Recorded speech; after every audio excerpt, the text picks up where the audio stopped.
Kasaragod dating app വഴി പരിചയപ്പെട്ട് പ്രായപൂർത്തിയാകാത്ത ആൺകുട്ടിയെ പീഡിപ്പിച്ച കേസിൽ ഒളിവിലുള്ള പ്രതികൾക്കായി തെരച്ചിൽ ഊർജിതമാക്കി.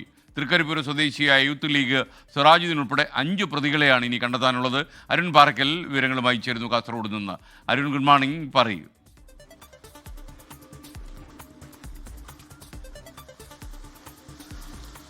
എസ്കെൻ, വെരി ഗുഡ് മോർണിംഗ്. എസ്കെൻ, ദുരൂഹതയേറിയ കേസാണ്. ഏറെ കോളിളക്കം സൃഷ്ടിച്ച, ജില്ലയിൽ ഏറെ കോളിളക്കം സൃഷ്ടിച്ച കേസാണ്. എന്തായാലും ഇനി 5 പ്രതികളെ കൂടിയാണ് പോലീസ് കണ്ടെത്താനുള്ളൂ എന്നാണ് പറയുന്നത്. 16 പ്രതികളാണ് ആകെ ഉണ്ടായിരുന്നത്. ആകെ രജിസ്റ്റർ ചെയ്തത് 14 കേസുകളായിരുന്നു. ഇന്നലെ കഴിഞ്ഞ ദിവസം രാത്രി ഒടുവിലായി ഈ കോഴിക്കോട് കസബ സ്റ്റേഷനിൽ രജിസ്റ്റർ ചെയ്ത കേസിൽ കിണാശ്ശേരി സ്വദേശി അബ്ദുൾ മനാഫിനെ പിടികൂടിയിരുന്നു. അദ്ദേഹത്തെ ചന്തേരയിലേക്ക് എത്തിക്കുമെന്നാണ് നമുക്ക് അറിയാൻ സാധിക്കുന്നത്.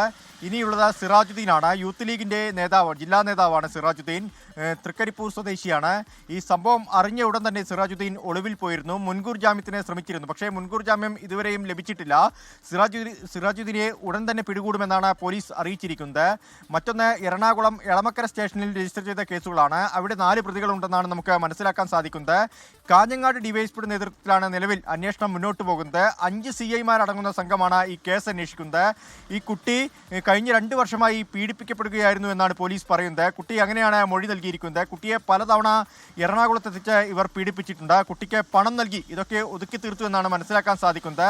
എന്തായാലും 16 പ്രതികളാണ് നിലവിൽ പോലീസ് കണ്ടെത്തിയിരിക്കുന്നത്. കൂടുതൽ പ്രതികൾ ഉണ്ടാവാനുള്ള ഒരു സാധ്യതയുണ്ട്. സ്കേൻ, ആരെങ്കിലുമൊക്കെ ഇടനിലക്കാരായി പ്രവർത്തിച്ചുണ്ടാവാനുള്ള ഒരു സാഹചര്യമുണ്ട്. അല്ലെങ്കിൽ ഇങ്ങനെ, അതായത് കാസർഗോഡ് ജില്ല മാത്രമല്ല, കണ്ണൂർ, കോഴിക്കോട്, എറണാകുളം ജില്ലകൾ കേന്ദ്രീകരിച്ചൊക്കെ പ്രതികൾ ഇവിടേക്ക് എത്തിയിട്ടുണ്ട്.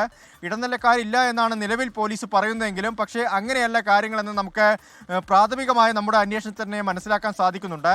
ഒരുപക്ഷെ കേസിനെ ബാധിക്കുന്നതിൻ്റെ ഭാഗമായിട്ടായിരിക്കാം പോലീസ് അക്കാര്യമൊന്നും വെളിപ്പെടുത്താതിരിക്കുന്നത്. ഈ പുറത്തുനിന്ന് ആളുകൾ എങ്ങനെയാണ് ഇവിടേക്ക് എത്തിയത്, അത് ആര് വഴിയാണ്, ഈ ഡേറ്റിംഗ് ആപ്പിലേക്ക് കുട്ടി എങ്ങനെ എത്തിപ്പെട്ടു എന്ന കാര്യങ്ങളൊക്കെ തന്നെ പരിശോധിക്കേണ്ടതുണ്ട്. എന്തായാലും പോലീസ് വിശദമായൊരു അന്വേഷണം നടത്തുന്നുണ്ട്. മറ്റുള്ള പ്രതികളും ഉടൻ തന്നെ അറസ്റ്റിലാവുമെന്നാണ് പ്രതീക്ഷ. എസ്കെൻ, ലോകത്തെവിടെയായാലും ഏത് സമയത്തും 24 വാർത്തകളും ഓഗ്മെന്റഡ് റിയാലിറ്റി പാക്കേജുകളും എക്സ്പ്ലെയിനറുകളും വിശദമായി കാണാൻ ഞങ്ങളുടെ യൂട്യൂബ് ചാനൽ നിങ്ങൾക്ക് സബ്സ്ക്രൈബ് ചെയ്യാം.